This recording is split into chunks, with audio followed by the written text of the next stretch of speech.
Section 107 of the Copyright Act 1976 allowance is made for fair use for purposes, such as criticism, comment, news, reporting, teaching, scholarship, and research. Fair use is a use permitted by copyright statute that may otherwise be infringing.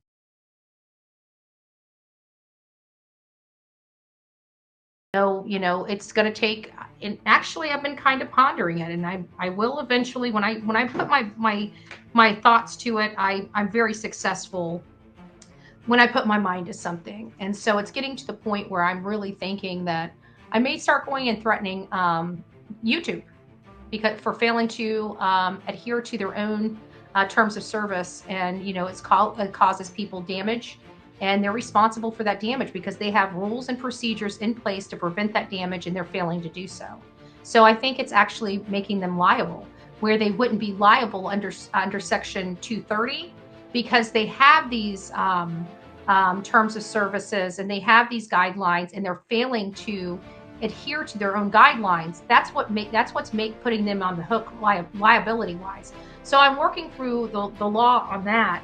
And once I get the case, mapped out in my head, then I'm probably going to be approaching attorneys to see, what other steps we need to make before we pull triggers like that. But I really do think it's getting to the point where these channels are being so toxic to this environment and what they're doing that it is criminal. I truly believe. Even interjecting into criminal cases and putting out false information on social media, which has been named, the public domain. It is the public domain. So you're putting false information out in the public domain on a criminal case. I think there needs to be something, at this point, for the intent. If they're doing it intentionally, they should be reprimanded for that somehow, some way, legally. Obviously nothing you can do about it now, but there's definitely a clear problem.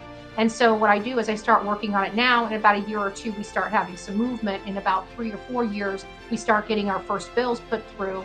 And then about year 5 or 6, we start getting some of those things voted on. So I'm always keeping my eyes out for that.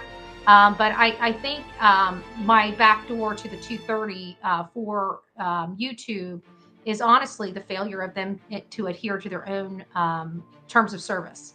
So I'm still working on that. And then once I get that, I'll start approaching my attorneys and